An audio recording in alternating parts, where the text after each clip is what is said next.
Bueno, hola, mi nombre es Santiago Liaudat y estoy a cargo de la clase número 7 del curso Ciencia, Tecnología y Sociedad de la Cátedra Libre Ciencia, Política y Sociedad y que se dicta en el marco del programa de capacitación docente de la UNLP con ADULP.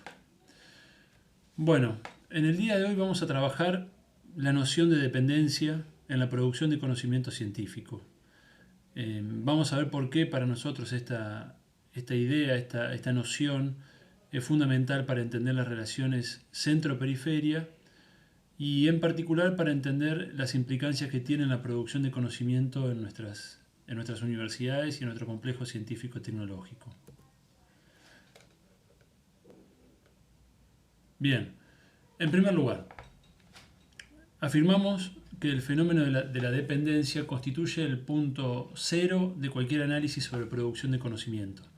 En este sentido vamos a enfatizar que son las cadenas invisibles que nos sujetan un modo de producción de conocimiento que tiene por función alimentar las grandes usinas de pensamiento de los países centrales y por defecto, por complementariedad con este proceso, vamos a ver que inercialmente lleva a los países de la periferia a producir un conocimiento desvinculado mayormente de su contexto social.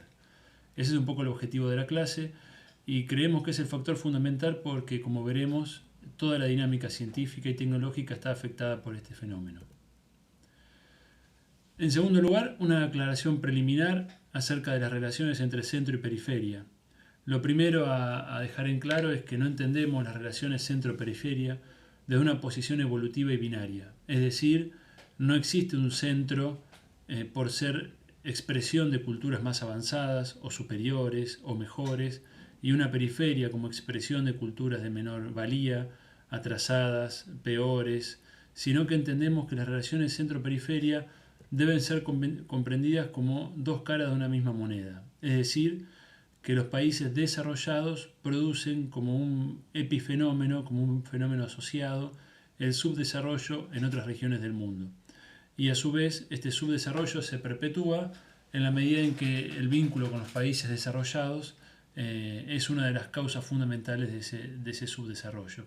Por lo tanto, lejos de esta posición evolutiva y binaria, decimos evolutiva porque se suele plantear que los países atrasados o subdesarrollados deben seguir el modelo de los países del centro, en esa idea evolutiva de que están más avanzados en una especie de camino lineal. Y por lo tanto nuestra visión supone comprender el vínculo entre las expansiones capitalista europea y científica en la modernidad, es decir, cómo se construyó la centralidad y la condición periférica y qué mecanismos la sostienen. Es decir, lejos de pensar que las relaciones centro-periferia son estáticas o son producto de diferencias de tipo cultural, entendemos que hay un proceso de construcción social e histórica de la condición central y de la condición periférica, y que esa producción tuvo un acontecer en el tiempo, naturalmente, una historia, pero también tiene un presente vinculado a esta reproducción permanente de las relaciones centro-periferia. Dicho lo cual, y solamente a manera de preámbulo, vamos entonces a introducirnos en la temática. La forma en que elegimos introducirnos en esta temática es la siguiente. Vamos a comenzar haciendo un poco de historia de la ciencia para ver qué sucedía mientras en los países centrales tenemos una historia, vamos a ir viendo en un juego de espejos cuál era la historia que acontecía en los países periféricos. Bien. Por definición, durante buena parte de esta historia, por lo menos hasta el siglo XIX, esos países periféricos eran ni más ni menos que colonias, en el caso latinoamericano, y en el caso de África y Asia, hasta bien entrado el siglo XX, fueron colonias de Europa, y en algunos casos también de Estados Unidos. Por lo tanto, ver este juego de espejos va a ser fundamental para entender cómo la dependencia, lejos de ser un fenómeno natural, es un fenómeno construido históricamente. Lo que podemos observar en el PowerPoint, en esta primera mitad del cuadro, es lo que se suele conocer como la historia de la revolución científica, la historia del surgimiento del método moderno de conocimiento. Es un modelo repetido incluso en el marco de los estudios sociales de la ciencia y la tecnología, que a pesar del giro constructivista y de la mirada crítica hacia la mirada positivista y mertoniana, en buena medida sigue reproduciendo este modelo historiográfico canónico eurocéntrico. ¿Cuál es este modelo? ¿Qué es lo que dice? Bueno, fundamentalmente lo siguiente. Entre los siglos XIV y XVI hubo un proceso que se suele conocer como de renacimientos, me gusta hablarlo en plural, ya que está el Renacimiento italiano, pero luego se suele considerar que hay renacimientos en diferentes regiones de Europa, en un proceso expansivo de este fenómeno, que está vinculado, y esto se reconoce ya incluso en la historiografía canónica, vinculado a la absorción de saberes que llegan de Oriente, fundamentalmente del mundo islámico y del mundo bizantino. Y asociado al nacimiento de una institución que nosotros ya estudiamos en una clase pasada, que es el nacimiento de la universidad. Es decir, la universidad va a ser la gran receptora de estos conocimientos que llegan de Oriente. De Oriente es una palabra un poco forzada en este caso, porque el mundo islámico más bien estaba al sur y al oriente de Europa. Pero bueno, para ser un poco esquemáticos y simplificar el razonamiento. La universidad va a ser receptora de estos conocimientos, pero a su vez el Renacimiento, sobre todo el Renacimiento en su manifestación artística y cultural, va a ser hecho incluso a espaldas de la universidad y contra la universidad, ¿no? Es decir, el movimiento humanista en las letras, en el arte, va a ser cuestionadora de la universidad en tanto institución medieval, ¿no? Es esa relación que vimos en la clase sobre la universidad de cambio y conflicto, de continuidades y rupturas que caracterizan la universidad, ¿no? Por un lado, tiene un papel en este momento en el desarrollo del método moderno de conocimiento, y por otro lado va a ser criticada por el Renacimiento como símbolo del medioevo que se quiere dejar atrás. Bueno, pero esta primera etapa en general es considerado como el inicio, ¿no?, el renacer de una forma de conocimiento que supera, que deja detrás una fase supersticiosa, mítica, vinculada al medioevo. Más adelante ya tenemos en el siglo XVII y XVIII lo que se suele considerar como el nacimiento de la ciencia moderna, asociado a la institucionalización de un conjunto de dispositivos por fuera del ámbito de las universidades, que van a ser estos locus, estos lugares del saber, en los que esta nueva forma de producir conocimiento se va a desarrollar. Particularmente la Sociedad Real de Londres, las academias de ciencias de París y Berlín, los liceos en Italia, e incluso instituciones en la España del siglo XVI y XVII vinculadas a la colonización en América. Bien, son instituciones novedosas que tienen que ver con una forma nueva de conocer, vinculado al desarrollo de métodos que tienen que ver con la deducción, con la empiria, con la contrastación, una serie de circulaciones entre estas instituciones a través de la correspondencia, en fin, algunos aspectos que ya hemos visto en clases pasadas. En el contexto entonces encontramos un escenario de confrontación entre una mirada ilustrada y una mirada escolástica.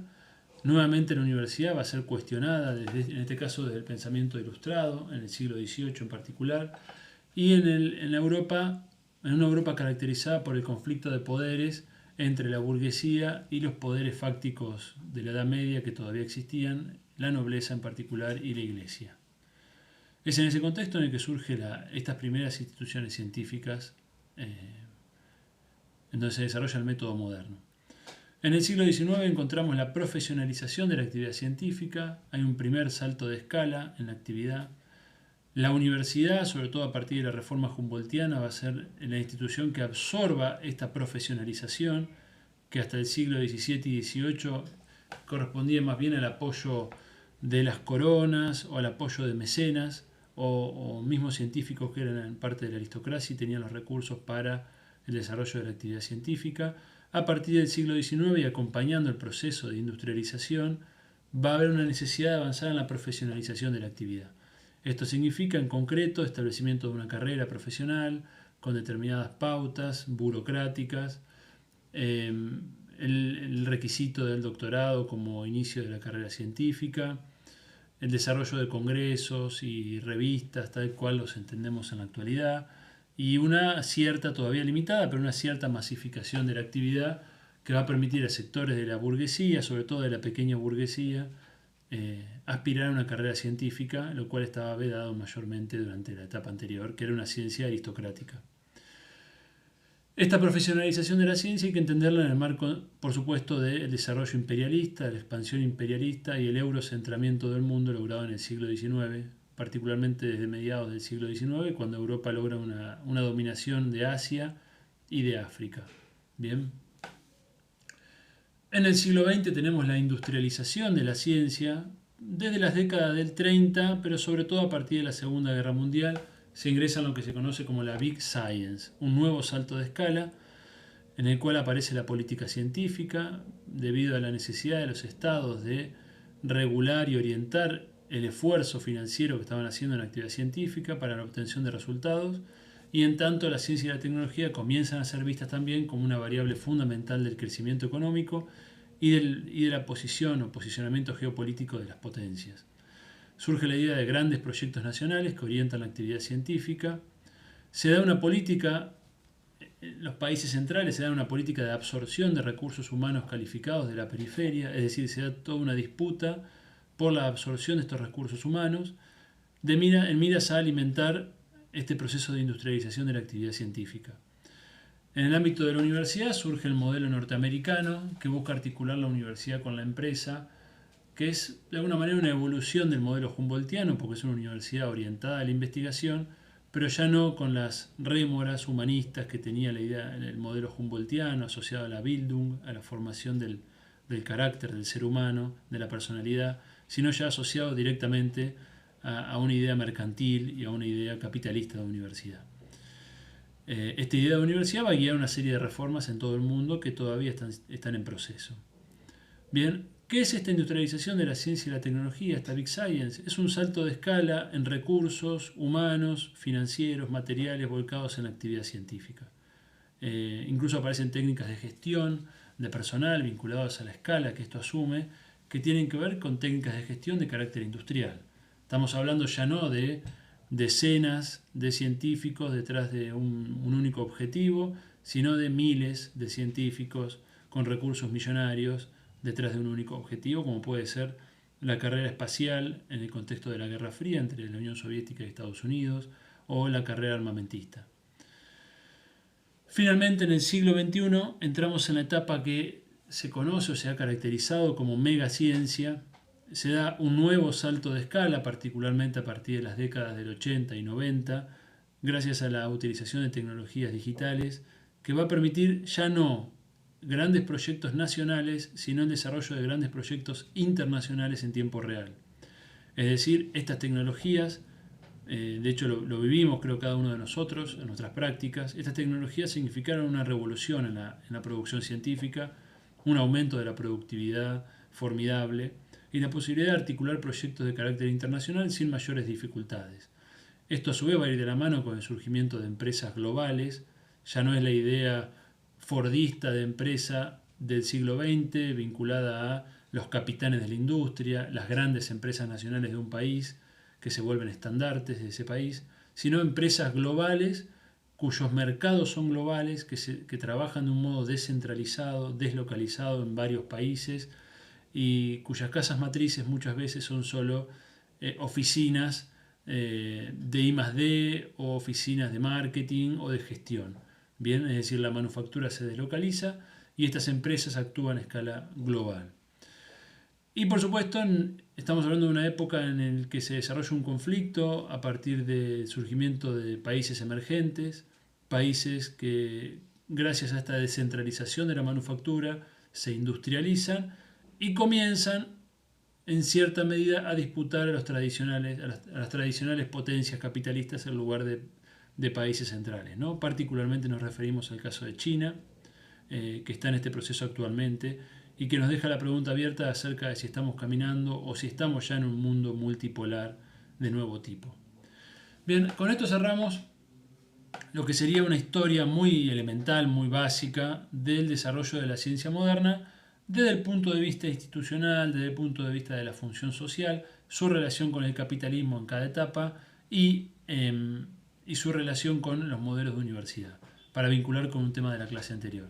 Como pueden ver, en este desarrollo estamos hablando de un desarrollo de carácter fundamentalmente endógeno, es decir, que va a ir respondiendo cada cambio, cada evolución de la forma de hacer ciencia, va a ir correspondiéndose con cambios en el modo de acumulación de capital, en la estructura social, bien, por eso hicimos mención a los conflictos de poderes que rodearon determinadas épocas, a los cambios vinculados a los modos de producción, es decir, la ciencia, lejos de ser, como vamos a ver a continuación, un fenómeno importado, es un fenómeno en todo caso que se exporta. Bien, es un fenómeno que surge endógenamente, sobre todo de países de Europa Occidental, luego se incorpora a Estados Unidos y más tarde se incorpora Japón.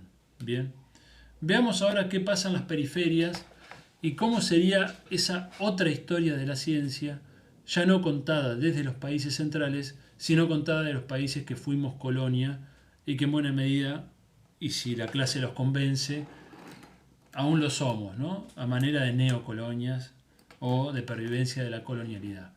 Bien, ¿cuál es esta otra historia? Comencemos por el primer punto. Pérdida de saberes, epistemicidios. Bien. Es interesante este concepto, lo propone Ramón Grossfogel, un autor de Puerto Rico, que va a decir que la Europa moderna se instala, se consolida en base a una serie de epistemicidios, es decir, destrucción de otras epistemes, de otras formas de conocimiento. Nosotros vinculamos aquí esta idea, que no está de este modo articulada en Grossfogel, es una licencia que nos tomamos, la articulamos con la idea de renacimientos. Bien, porque en buena medida, en nuestra lectura, esta absorción de saberes que se da en Europa va de la mano con una pérdida de saberes en regiones periféricas. Y no solo hablamos del mundo musulmán, que va a ir cayendo lentamente bajo el dominio europeo, por lo tanto su lógica, su acumulación de saberes se va a ir perdiendo a medida que los centros del saber se van diluyendo, bien la propia cultura islámica se va retrotrayendo, va reduciendo sus fronteras, sino en el caso americano es muy particular, o en el caso asiático o africano, ¿no? Donde hay una absorción de saberes, en el caso americano saberes vinculados a plantas, animales, en particular saberes vinculados a la naturaleza, ¿no? Incluso acerca de los ríos, las estaciones, saberes arquitectónicos en la región andina, en la región de México, acerca de cómo utilizar determinados recursos para construir en esa región, etcétera, etcétera. Un conjunto de saberes que en la medida en que esas culturas sean disgregadas por la potencia europea, esos saberes se van a ir perdiendo. Bien. Entonces está bueno dar cuenta de esto, en qué medida el renacimiento de una región se hizo en base al epistemicidio de otra región. Bien, creo que un modelo o una imagen que nos puede servir para pensar esto son las catedrales en Cusco, que están montadas exactamente encima de los viejos templos incaicos. Bien, es un poco esa idea, ¿no? La instalación y el surgimiento de la cultura europea, el renacimiento se hizo en base al epistemicidio. Y ahí ya, por supuesto, la historia pasa a ser distinta. Bien, ya en las periferias vamos a tener situaciones completamente distintas. Veamos ahora los puntos que siguen. ¿Qué pasó en el momento siguiente, siglo XVII y siglo XVIII? Las universidades que en Europa van a ir absorbiendo el fenómeno de la modernidad con resistencias, pero también con aportes, van a ir siendo parte de ese proceso complejo, van a ser en cambio en la periferia universidades netamente coloniales, es decir, puestas en función del desarrollo de la administración colonial y sus necesidades inmediatas. Por lo tanto, el desarrollo fundamental va a estar en el derecho, vinculado a la administración colonial, en la medicina, vinculado fundamentalmente a la salud de las clases altas, tengan en cuenta que no existen sistemas de salud en esa época, y a la teología vinculada, por supuesto, a la dominación de las almas, ¿no? En ese caso estamos hablando de la evangelización americana. Hay que dar cuenta, por supuesto, de fenómenos contradictorios, no todo es tan lineal, esto lo trabajamos en la clase sobre universidad, porque en el caso de Hispanoamérica, por ejemplo, la ilustración se va a dar en el marco de la universidad. Y esto no deja de ser llamativo y da cuenta también de las hibridaciones y particularidades que se dan en el contexto periférico. Mientras que en Europa la ilustración se hace en buena medida contra la universidad, en América Latina la ilustración se realiza en la universidad. Bien, esto va a ser muy importante para tener en cuenta luego, por ejemplo, el papel de la Iglesia, ¿no? En buena medida la Ilustración en Europa es secular, es un discurso antieclesial, mientras que la Ilustración americana en muchos casos va a ser llevada adelante por los propios clérigos, miembros de la Iglesia, ¿no? Es interesante ver estas diferencias. Y mientras que en el caso europeo el conflicto de poderes que rodea el desarrollo de la ciencia moderna es el conflicto que caracteriza el surgimiento del capitalismo, es el conflicto entre burguesía y nobleza e iglesia, en el caso americano, es el caso periférico, ¿no? Pero me voy a ir centrando en América para ir a lo que nos importa. El conflicto que va a rodear el surgimiento de las universidades es el conflicto con los indígenas y con grupos subalternos. Bien, los indígenas, que son los nativos del territorio americano, y grupos subalternos, criollos pobres, esclavos, libertos, indígenas que son parte ya de la sociedad colonial y que van a ir produciendo diferentes tipos de conflictos. Bien, se dan cuenta que los conflictos son de diferente carácter. En América Latina no tenemos el desarrollo de una burguesía, este es algo que va a caracterizar la historia latinoamericana. En cambio, en Europa estamos hablando de una burguesía pujante en lucha contra poderes fácticos anteriores y que en esa lucha también va a ir forjando su identidad, ¿no? En el caso americano, la clase dominante, que no es una burguesía en el sentido europeo, es una clase dominante local, en cambio va a forjar su identidad en la lucha contra los nativos americanos y contra los grupos subalternos. Y nótese que no hay todavía en el siglo XVII y XVIII instituciones científicas en América Latina. No existen, sencillamente. Es decir, mientras en Europa está desarrollando el nuevo método de conocimiento de la ciencia moderna, en América Latina no tenemos nada parecido. Bien. ¿Qué sucede en el siglo XIX? En el siglo XIX hay una exportación de actividad científica de Europa hacia el resto del mundo, migran científicos europeos que van a ser fundadores de disciplinas en toda la periferia.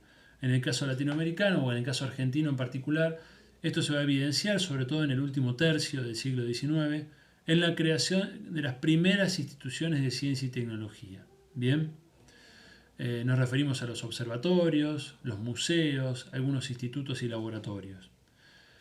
Mientras, por favor vayan notando el juego de espejos, ¿no? Mientras en Europa se está dando un salto de escala en la profesionalización de la actividad, en América Latina tenemos recién en el último tercio del siglo XIX la fundación de las primeras instituciones, todavía desvinculado mayormente de las universidades. La universidad es una universidad de los abogados, ¿bien? Es decir, la universidad que la República necesitaba en ese momento, vinculada a las necesidades de la administración pública, y en el contexto de un modo de producción caracterizado como agroexportador. Bien, la División Internacional del Trabajo nos coloca en el lugar de aportantes de materia prima para el proceso industrial europeo. Ven que el contexto social es bien distinto, en que la ciencia y la tecnología se desarrollan. Y por supuesto, estos científicos europeos que migran, sobre todo de disciplinas en las que podían realizar aportes originales desde nuevos territorios, por ejemplo la astronomía, por ejemplo la paleontología, la arqueología, la biología, la zoología, la botánica, son las primeras disciplinas porque en esas áreas los científicos podían encontrar nuevos animales, nuevas plantas, nuevos hallazgos arqueológicos, nuevas observaciones astronómicas que no podían realizarse desde el norte y por lo tanto era una opción para lograr el reconocimiento científico internacional. Bien, es decir que esta ciencia que empieza a desarrollarse en el siglo XIX, lejos de ser un producto endógeno de los países periféricos y en función de sus propias necesidades, es un producto importado desde las potencias capitalistas centrales y en función de necesidades e ímpetus de estos científicos que están buscando el reconocimiento en sus países. ¿Me explico? Por supuesto hay excepciones a esta regla, habría que dar cuenta también de científicos, me refiero al caso por ejemplo de Moisés Bertoni en Paraguay, científicos que van a comprometerse explícita y denodadamente con el desarrollo de estos países que se incorporan a la dinámica social y se involucran con las problemáticas de estos países. En muchos otros casos esto no es así y sencillamente están buscando su reconocimiento científico. No están preocupados por el desarrollo de estos países o lo entienden de una manera típicamente eurocéntrica y moderna, ¿no? ¿Qué pasa en el siglo XX? En el siglo XX dijimos que Europa y Estados Unidos fundamentalmente, Japón un poco por detrás todavía en la primera mitad, luego se incorpora, tenemos un proceso de industrialización, un paso hacia la Big Science. Bien, a esta profesionalización que estaba en curso se le suma una ingente, una enorme cantidad de recursos materiales, simbólicos, humanos, financieros, para dar un salto de escala en la producción científica y tecnológica. Bien, de la mano, por supuesto, con la creciente competencia intercapitalista y competencia con el bloque comunista. En los países periféricos, recién en el siglo XX, y diría incluso de un modo más consistente, recién en la segunda mitad del siglo XX, a partir de la década del 50, tenemos un proceso de institucionalización, con la creación de los Consejos Nacionales de Investigaciones Científicas y Tecnológicas y otros organismos, en el caso argentino, como el INTI, el INTA, etc. Fíjense, estamos hablando de que recién a mediados del siglo XX tenemos un grado consistente de institucionalización cuando Europa pasa por ese proceso unos siglos antes. Bien.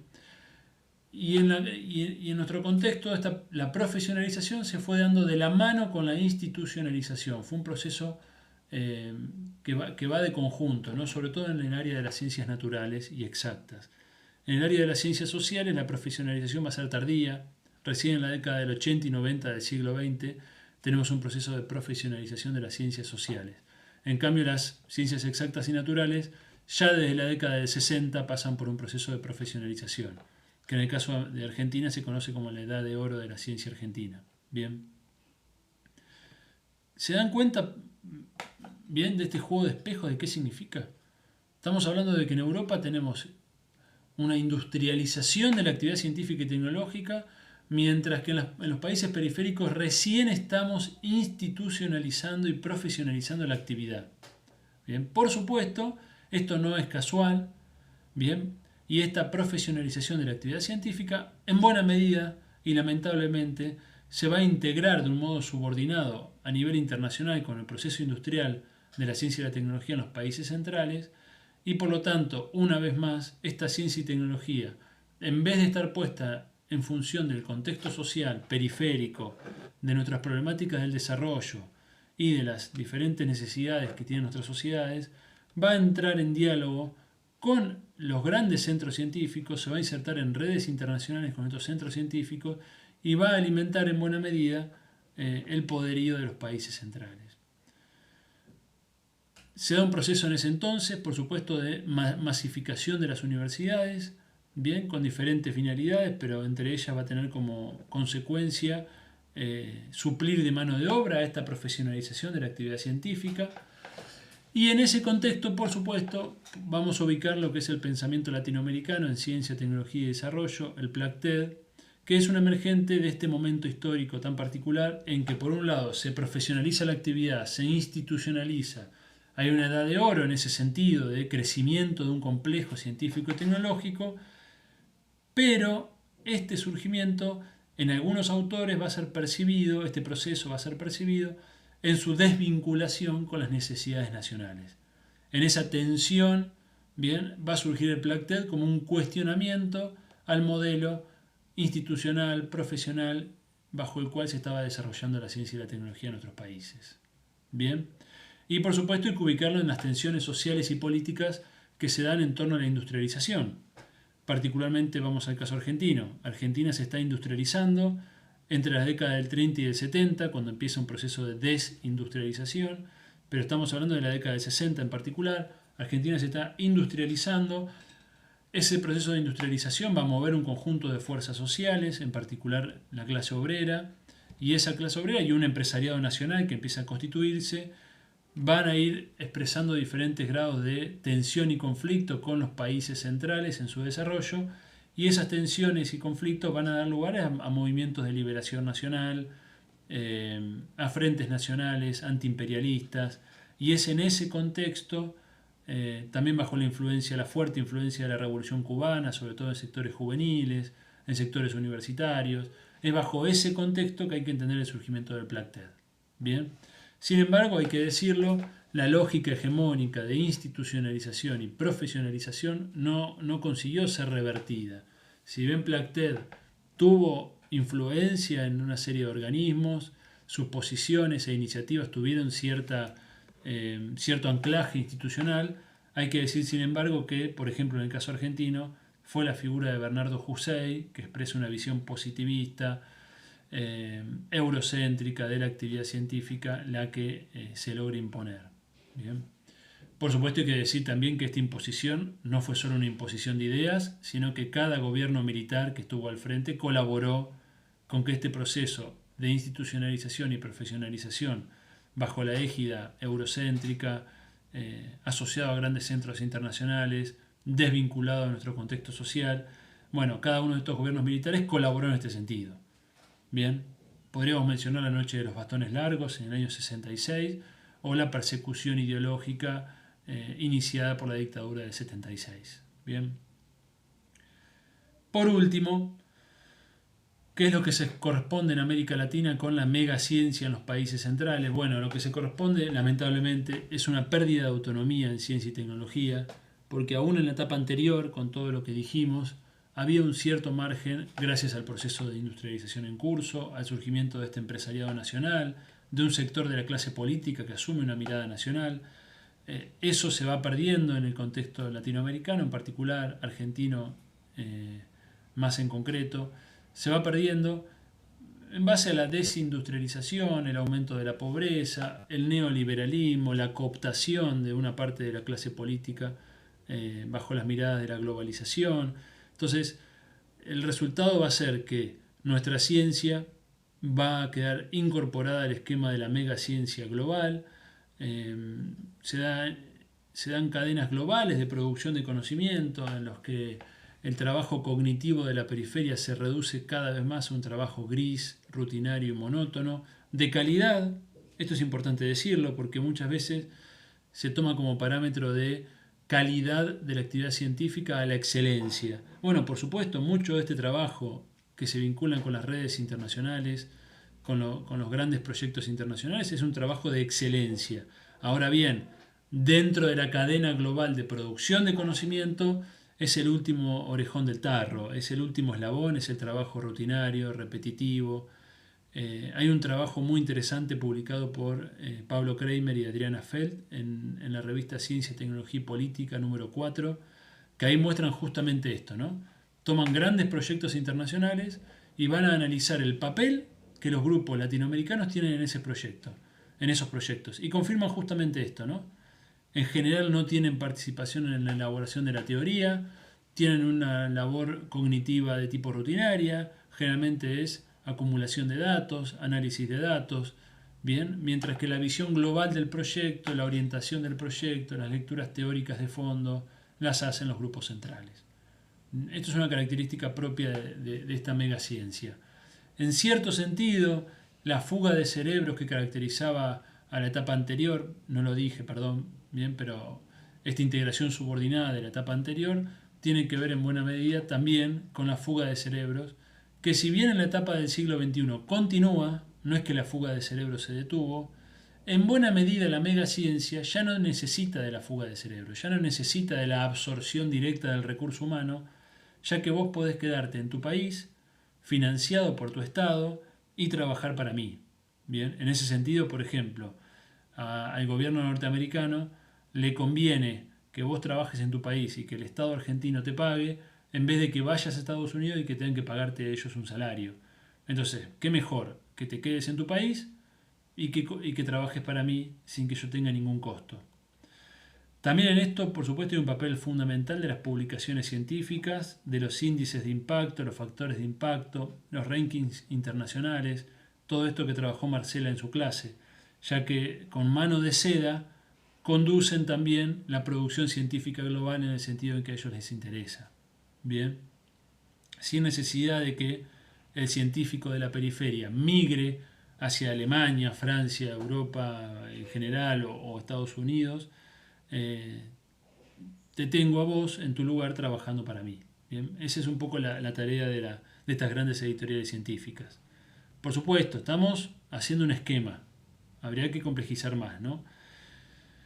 Como resultado de esto, se considera que la brecha tecnológica y científica en el mundo ha crecido.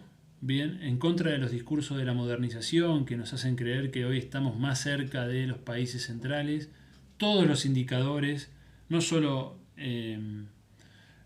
no solo de inversión, que han aumentado las distancias entre países, sino de producción científica, de impacto en general de esa producción, incluso a nivel de los grandes premios internacionales, que expresan avances de conocimiento en términos generales, ha aumentado la brecha entre países.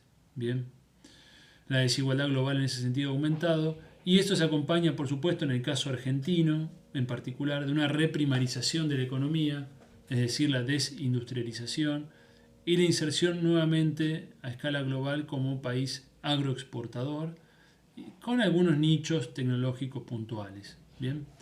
Y acá la pregunta que surge y cierra este cuadro tiene que ver con si esta multipolaridad de la mano del surgimiento de los países emergentes no representa una oportunidad para países como el nuestro para desvincularnos de estos grandes proyectos internacionales, sobre todo europeos y norteamericanos, que nos ubican en este lugar de periferia subordinada, si no representan una oportunidad la vinculación con estas potencias emergentes, con estos países emergentes, para repensar nuestra inserción internacional. Bien, lo dejo solamente ahí como pregunta.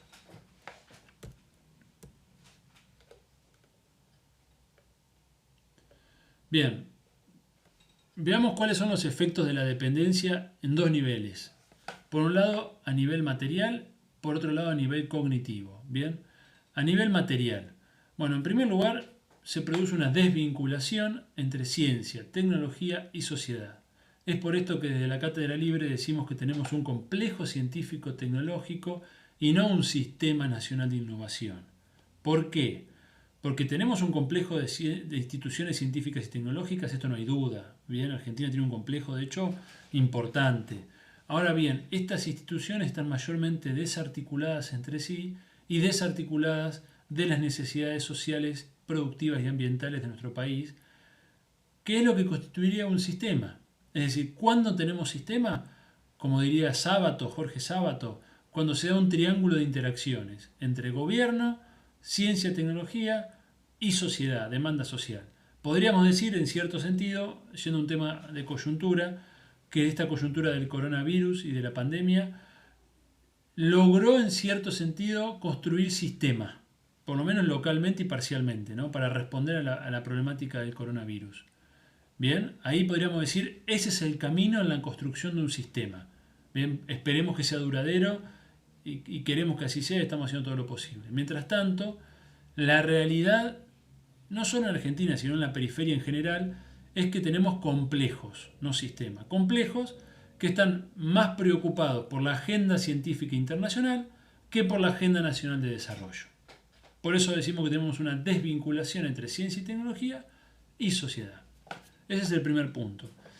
El segundo punto, por supuesto, es que hay una fuga de recursos. Bien, no solo la fuga de cerebros, hay una frase aquí que suele utilizarse que es: tenemos un CONICET fuera del país. Los números están en discusión, yo les voy a pasar algo de bibliografía al respecto. Es difícil definir cuántos científicos pueden ser considerados como fuga de cerebros que se encuentran fuera de nuestro país trabajando en países centrales. Pero lo cierto es que sigue siendo un fenómeno importante, cuantitativamente hablando. Por eso programas como el Raíces fueron importantes en ese sentido. Entonces hay una fuga de recursos que se expresa, por un lado, en fuga de cerebros, recursos humanos de alto nivel, que le costaron mucho al Estado y al país formar, que se van. Segundo punto, transferencia ciega de conocimientos. Es decir, un conjunto de conocimientos producidos en nuestros países, científicos y tecnológicos, que se ofertan gratuitamente a través de su publicación, tanto en revistas latinoamericanas, pero sobre todo en revistas de los países centrales, y que ese conocimiento que gratuitamente nosotros aportamos a estas revistas es utilizado para la industrialización o para los procesos que sean, es utilizado en los países centrales. A esto un conjunto de autores que vamos a ver en la bibliografía le llaman transferencia ciega de conocimientos. Es decir, transferimos el producto de nuestro trabajo, de un conocimiento de buen nivel, de excelente nivel, que se publica en grandes revistas, pero que ese conocimiento, lejos de ser utilizado en nuestros países, es utilizado, sea a nivel productivo, sea a nivel, a otro nivel, es utilizado en los países centrales. Y en tercer lugar, perdón, ¿y por qué sería esto una fuga de recursos? Bueno, porque cada paper de cada científico, de cada grupo científico, le significa recursos al Estado, en proyectos de investigación, en salarios, en infraestructura, etc. Y en tercer lugar, ¿por qué hablamos de fuga de recursos? Porque una parte de la actividad científica y tecnológica se financia con deuda externa. Bien, hay un artículo también en Ciencia, Tecnología y Política, en el número 2 o 3, no recuerdo, que muestra, por ejemplo, el endeudamiento con el Banco Interamericano de Desarrollo, el BID, para el financiamiento de la Agencia de Promoción de Ciencia y Tecnología. Es decir, una parte importante de los fondos de investigación en nuestro país provienen de deuda externa que deberemos ir pagando con intereses. Son tres formas entonces de fuga de recursos.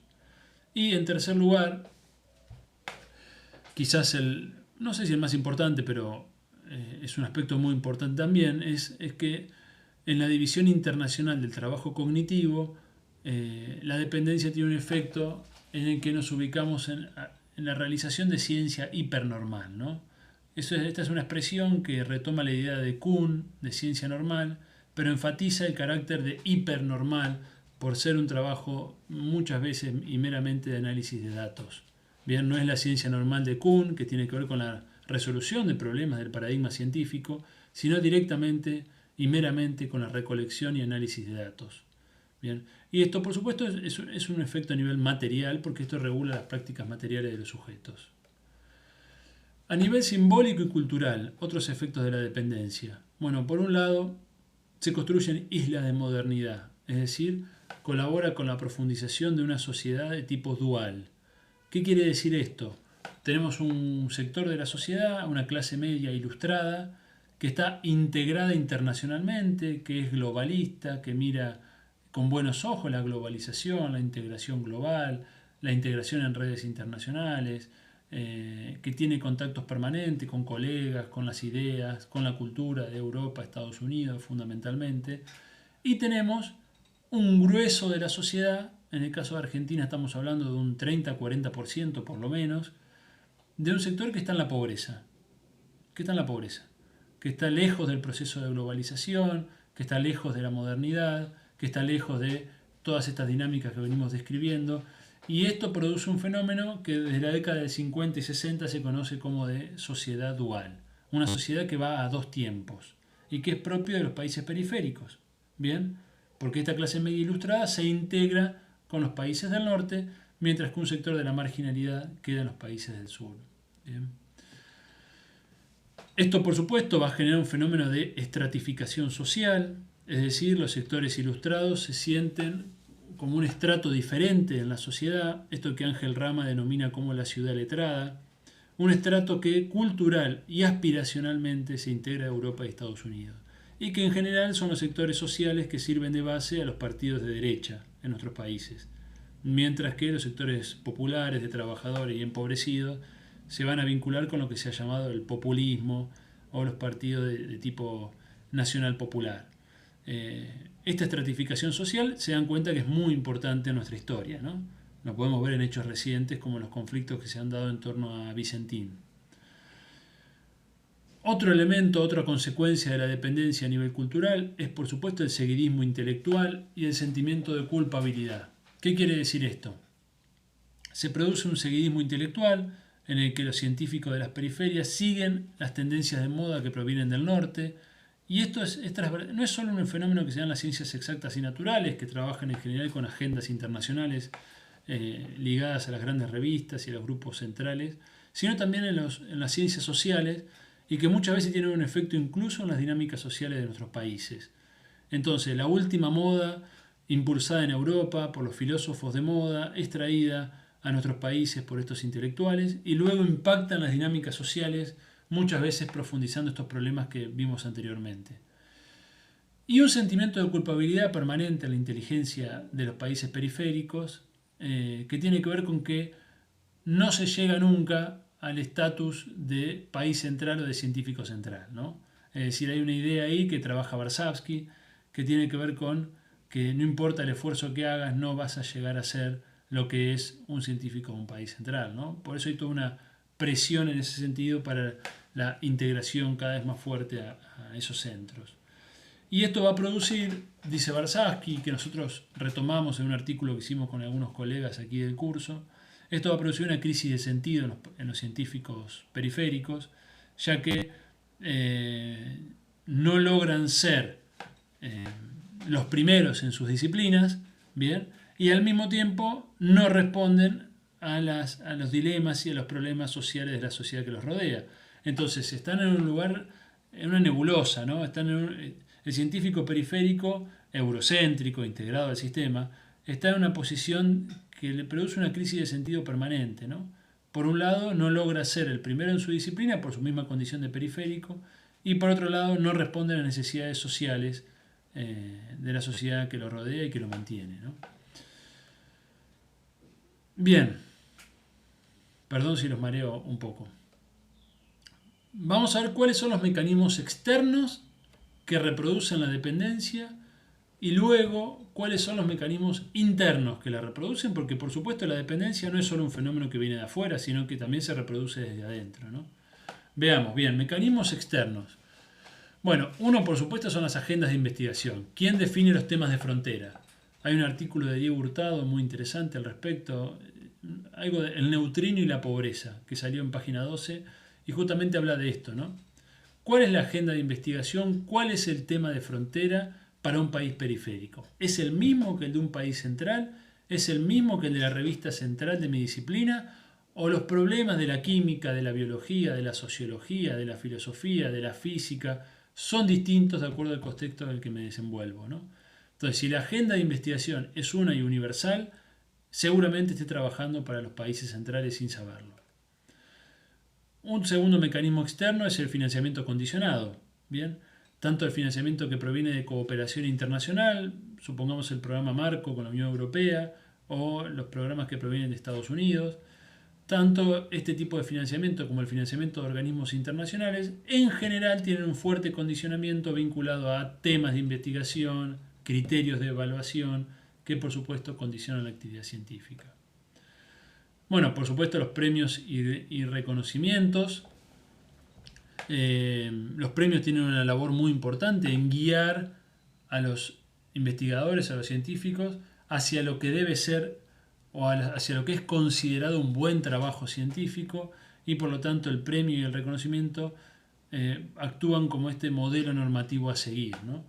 Y por supuesto el premio al que se aspira normalmente no es el premio de ser reconocido por la Confederación de los Trabajadores de la Economía Popular, por el aporte que el científico hizo a un proceso productivo de la economía popular, o el premio de ser reconocido por una cámara empresarial local, por el aporte que un científico hizo a su proceso productivo, sino que el premio al que generalmente se aspira es el premio europeo, norteamericano, el premio de la Sociedad Internacional de la disciplina a la que pertenezco, en general gobernada por estos mismos países. Bien, entonces premios y reconocimientos son muy importantes como regulador de la actividad. Bueno, las formas de evaluación estándar, por supuesto, tanto de proyectos internacionales como nacionales, que hay un proceso de estandarización de lo nacional hacia lo internacional. Entonces, esta estandarización se hace de acuerdo a ciertos parámetros que privilegian una forma de producir conocimiento. Ahí tenemos un artículo también elaborado en el marco de la Cátedra Libre y publicado en Ciencia, Tecnología y Política número 3, que analizamos justamente el fenómeno de la evaluación científica y las consecuencias que tiene la evaluación estándar. Bueno, revistas y congresos, por supuesto, es un mecanismo externo. El grueso de las revistas más importantes de nuestras disciplinas no pertenecen a nuestro país. La mayor parte de ellas no son revistas de libre acceso. Bueno, todo esto que trabajó Marcela en su clase. Y los congresos, por supuesto, nuevamente con la misma dinámica, ¿no? Regulados por cada disciplina. La validación de metodologías, considerar cuál es un método correcto de producción de conocimiento científico. Bien, esa validación no proviene de un centro científico de la periferia, sino que proviene por regla de los centros científicos de los países centrales. Por lo tanto, se desmerecen metodologías que no sirven a sus intereses o a su mirada. Por supuesto, organismos internacionales, difusores de política científica, en su momento la OEA, la UNESCO, la CEPAL, actualmente fundamentalmente la OCDE, ¿no? La Organización para la Cooperación y Desarrollo Económico, que reúne a los principales países capitalistas, a las principales potencias, y que es un verdadero think tank, ¿no? Es un verdadero difusor de política científica y universitaria, y que tiene una incidencia muy importante sobre la gestión de ciencia y tecnología en nuestros países. Bueno, la atracción de recursos humanos, que sigue existiendo, la fuga de cerebros, es un mecanismo externo. Esto es explícito, es decir, los países centrales destinan personas, destinan recursos, destinan políticas a la captación de recursos humanos de la periferia. Esto no es un secreto, esto es explícito, es abierto, están los planes científicos de ellos, cuántos recursos humanos deben absorber para sostener un nivel de crecimiento que se proponen. Y finalmente, como mecanismo externo, el aprovechamiento de conocimientos generados sin fines de lucro, fundamentalmente el conocimiento científico, que se publica en revistas nacionales o internacionales, no importa en este caso, pero que es industrializado, que es utilizado en otros países que tienen la capacidad productiva para hacerlo. Bien, este fenómeno que se ha llamado explotación cognitiva. Bien, incluso también en el management empresarial también se conoce como Open Innovation, ¿no? La idea de que la innovación ya no es cerrada en la empresa, sino que la empresa debe destinar recursos en aprovechar conocimientos que estén disponibles fuera de la empresa. Bien, esta es la idea de Open Innovation, de Chesbrough, y la idea de explotación cognitiva que la proponen Kramer y Zuckerberg. Veamos ahora cuáles son los mecanismos internos y ya vamos llegando hacia el final. Bien, los mecanismos internos de la dependencia. El primero, por supuesto, la ideología positivista, el cientificismo, aspectos que ya hemos visto en este curso, que es la dimensión cultural fundamental de la comunidad científica, ¿no? La idea de que hay una única frontera de conocimiento, de que la ciencia es una empresa de la humanidad y por lo tanto cada científico debe aportar su granito de arena, la descontextualización de la producción de conocimiento, etcétera, etcétera. La idea de que hay un único método válido de producción de conocimiento, la negación de los intereses en la actividad científica, etcétera. Un segundo punto, un segundo mecanismo interno, es la aversión al riesgo y las estrategias de supervivencia en el sistema. ¿Qué quiero decir con esto? Vivir en un país periférico no es fácil y sobrevivir en el sistema científico tampoco lo es, en la medida en que son sistemas reducidos, menores, pequeños, sobre todo si los comparamos con los grandes sistemas científicos de los países centrales. Entonces, en este escenario y con pocos recursos disponibles, ¿qué hago yo como científico individual? ¿Me atrevo a ir por un camino, digámoslo así, de ciencia revolucionaria a lo Kuhn o a lo Bourdieu, que también plantea algo así? ¿O más bien voy por la estrategia conservadora que me garantiza mis recursos, mi proyecto, mis becarios y sostenerme en el sistema sin mayores problemas, ¿no? Entonces, esta aversión al riesgo frente a un escenario inestable, que es el próximo punto, ¿no? Este conservadurismo institucional ante la inestabilidad, ¿no? Es decir, los países periféricos, por definición, nos encontramos en un proceso de profunda inestabilidad estructural. Esta sociedad dual, esta estructura social dual que está en la base de nuestros países, con fuertes desigualdades sociales, altos niveles de pobreza, clases medias y medias altas y altas antinacionales integradas a un proceso global. Si toda esta estructura social va a dar lugar a fenómenos políticos de concomitancia, que en Argentina es bien claro, ¿no? En Argentina se ha hablado de un péndulo entre gobiernos liberales o neoliberales y gobiernos desarrollistas, nacionalistas, nacionalpopulares, populistas, etc., ¿no? Esta inestabilidad política característica hace que muchas veces las instituciones, preocupadas por su supervivencia, por su permanencia en el tiempo, adhieran a una mirada conservadora, tradicional, cientificista, positivista. Bien, lo mismo que veíamos en el punto anterior, a nivel del científico como actor individual, lo podemos ver ahora a nivel de las instituciones. Bien, si yo estoy a cargo de una institución, soy director de un laboratorio, de un centro, de un instituto, de un CCT del CONICET entero, bueno, ¿qué hago? ¿Me atrevo a ir por el camino de cambiar las lógicas científicas o me acomodo a lo que existe y trato simplemente de que las cosas funcionen, de hacer una buena gestión, pero no me meto con las estructuras fundamentales de la producción de conocimiento. Bien, esto es un mecanismo interno muy fuerte. Por supuesto, la integración vertical con lo externo, es decir, con los países centrales, las redes internacionales, y no la integración horizontal con sectores sociales, con organizaciones sociales, políticas, productivas, ambientales, con las demandas sociales. Bien, este afán de integración vertical y no horizontal también es un mecanismo interno y no solamente es un mecanismo externo. Bueno, la mímesis institucional es un mecanismo interno, es decir, la adopción de parámetros de política científica, de evaluación, de indicadores y de toda una arquitectura institucional de los países centrales en un afán de copia, como si siguiendo el modelo obtendríamos los mismos resultados, ¿no?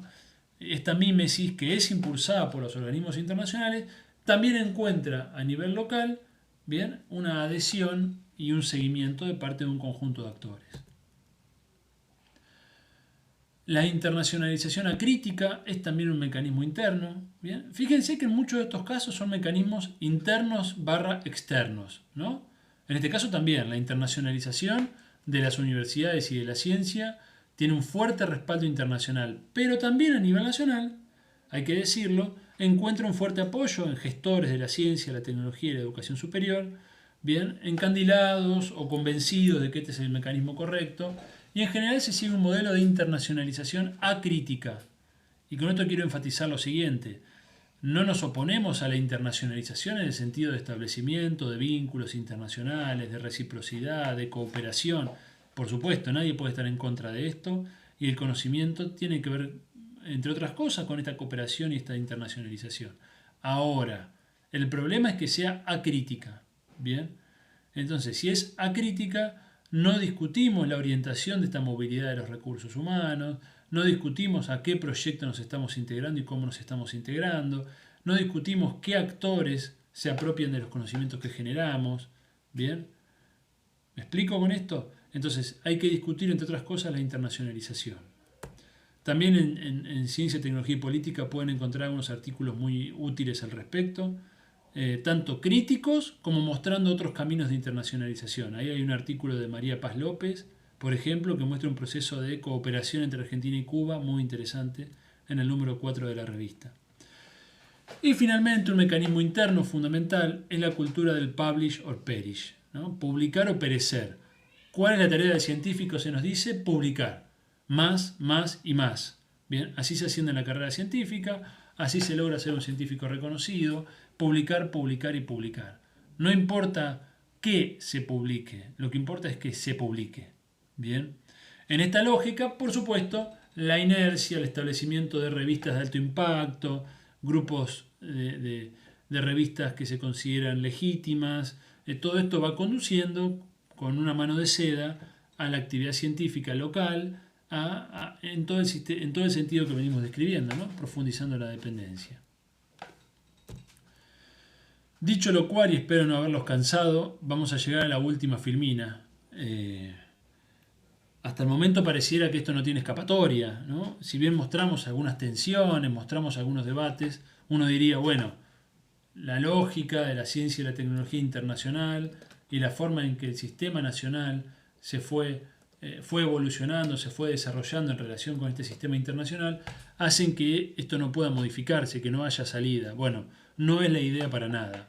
Bien, no es la idea. Justamente analizamos la dependencia porque creemos que es posible lograr una autonomía. Bien, autonomía que, insisto, no quiere decir autarquía, sino que quiere decir capacidad soberana de decisión en materia científica y tecnológica. Y se viene haciendo y se ha logrado de muchas maneras. Bien, es decir, no es imposible, es una tarea, por supuesto, política, es una tarea difícil, pero que es posible de emprender. Bien, un buen diagnóstico es el primer paso para encontrar una buena solución. Entonces, ¿qué podemos hacer para superar esta situación de dependencia? Bueno, lo primero, se necesita un proyecto nacional y una estrategia de carácter local, nacional y regional. ¿Qué quiere decir esto? Es muy difícil superar la dependencia en materia científica y tecnológica si no es de la mano de un proyecto político de carácter nacional y de orientación nacional. Si el proyecto político no acompaña, por supuesto hay cosas que se pueden hacer, pero en términos generales la orientación del sistema no se puede cambiar. Y esta estrategia no solamente es nacional, es local a nivel de la institución, a nivel de mi región, es nacional y es también regional latinoamericana. Bien, sin esos niveles, es decir, una política que solamente se impulsa a nivel nacional, pero que no está acompañada de cambios en el nivel local, o que se impulsa a nivel nacional y no está acompañada de cambios en materia de política internacional, también tiene un límite muy claro. Bien, este alineamiento igual en general se da cuando un proyecto nacional asciende al gobierno. En segundo lugar, necesitamos de indicadores propios. Ha habido esfuerzos en ese sentido. La red de indicadores de ciencia y tecnología de América Latina, el desarrollo de los manuales de Bogotá, de Buenos Aires, de Santiago, algunos de ellos no terminados, pero iniciados, son muy interesantes, ¿no? Ahí también tenemos un artículo en Ciencia, Tecnología y Política al respecto, un artículo de Fernanda Beigel en el número 3, que justamente trabaja esta temática. Necesitamos desconectarnos de los rankings internacionales, necesitamos desconectarnos de los indicadores internacionales, elaborar indicadores propios de calidad científica, indicadores propios de educación superior, de cooperación científica, ¿a partir de qué? De criterios de importancia para nuestras sociedades, para nuestros países, para nuestros problemas del desarrollo. Luego, en un segundo momento, habrá que pensar cómo compatibilizamos los indicadores propios con los indicadores internacionales para tener posibilidades de comparar, etc. Bien, pero el objetivo fundamental de un indicador, que es el elemento fundamental que tiene el gestor de ciencia y tecnología para hacer política científica y tecnológica, el elemento fundamental de ese indicador es que el indicador trate de captar actividades científicas y tecnológicas en función de necesidades sociales predefinidas por el proyecto nacional. En tercer lugar, necesitamos modificar las formas de evaluación. También en esto tenemos antecedentes, ¿no? Como los proyectos de desarrollo tecnológico y social del CONICET, los proyectos de innovación y transferencia en áreas prioritarias, los PITAP que desarrolló la SIC, o incluso los proyectos de la unidad COVID-19 actualmente en curso del Ministerio de Ciencia y Tecnología. Es decir, hay antecedentes, se puede modificar la forma de evaluación y es preciso salir del modelo estándar, tal cual lo planteamos en el artículo de la revista, e ir hacia un modelo múltiple que contemple diferentes trayectorias, diferentes necesidades y donde publicar sea uno de los ítems, pero no el único ni el más importante.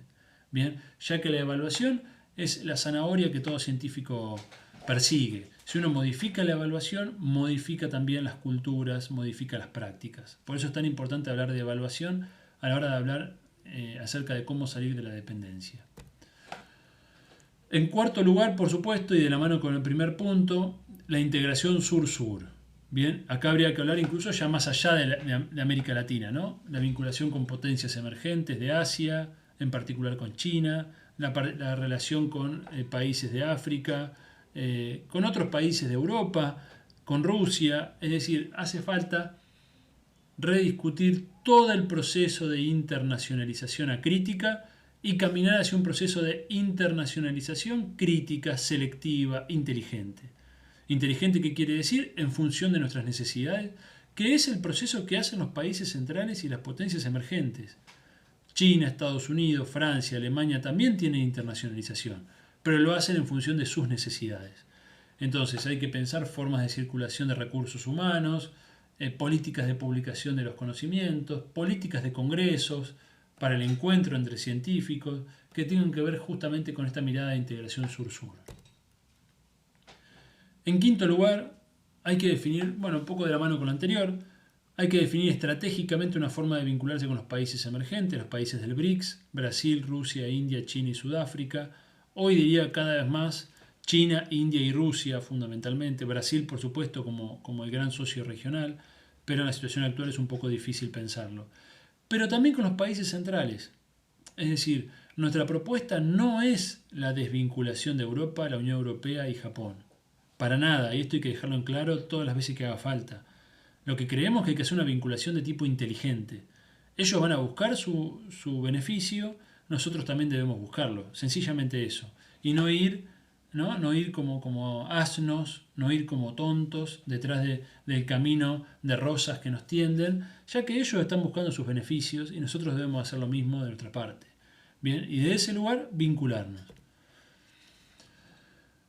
Por otro lado, es preciso discutir toda la legislación de propiedad intelectual, en particular la legislación sobre patentes, pero también sobre marcas comerciales, derechos de obtentores en materia vegetal y otros derechos de propiedad intelectual que han ido creciendo en las últimas décadas, ya que, como mostramos en trabajos que ha realizado Zuckerfeld, en algún trabajo que he realizado con él yo también y en mi tesis de posgrado, estos derechos de propiedad intelectual sirven a la acumulación central y a la desacumulación de la periferia. En particular, estos derechos de propiedad intelectual fueron instalados y son defendidos por los países que en su momento no los respetaron y realizaron piratería de conocimientos. Bien, y una vez que estos países alcanzaron un umbral crítico de acumulación, comenzaron a defender la necesidad de que existan derechos de propiedad intelectual. Y esto fue así en el caso norteamericano, en el caso alemán, en el caso de China, que ahora, ya habiendo alcanzado un umbral crítico de acumulación, empieza a cambiar su posición respecto a los derechos de propiedad intelectual, luego de haber sido el gran pirateador de la propiedad intelectual durante décadas. Pero esto no es patrimonio exclusivo de los chinos, esto hay que decirlo, ¿no? Porque en las últimas décadas vimos la lucha entre Estados Unidos y China, Estados Unidos planteando la necesidad de que China respete la propiedad intelectual. Bueno, hay que decir que Estados Unidos fue el gran pirata de conocimientos del siglo XX y primera mitad del siglo XIX y primera mitad del siglo XX, ¿no? E incluso hoy todavía hay formas de apropiación de conocimiento que podrían caber dentro de la piratería, incluso en el caso de Estados Unidos. Entonces, la piratería de conocimientos, el aprovechamiento de conocimientos producidos por otros es una constante en la historia del capitalismo y nosotros no podemos aferrarnos a los derechos de propiedad intelectual como si tuviéramos algo que defender, ¿no? Sencillamente debemos optar por una estrategia que nos permita acceder a los conocimientos que necesitamos sin quedar atados a estas triquiñuelas legales de la propiedad intelectual. Y finalmente, y para cerrar, nada de lo anterior es posible si no tenemos un pensamiento propio en ciencia y tecnología. Por eso, espacios como este curso, espacios como la Cátedra Libre y espacios como los generados por otros colegas en todo el país, que recuperamos el pensamiento latinoamericano en ciencia, tecnología y desarrollo, y que proponemos de alguna manera actualizarlo, y que proponemos un nuevo pensamiento latinoamericano en ciencia, tecnología y desarrollo, tiene que ver justamente con todo lo anterior. No es posible cambiar las prácticas si no nos atrevemos a pensar de un modo distinto. Bien, entonces un poco la invitación de este curso, que ya va llegando a su cierre, tiene que ver con eso.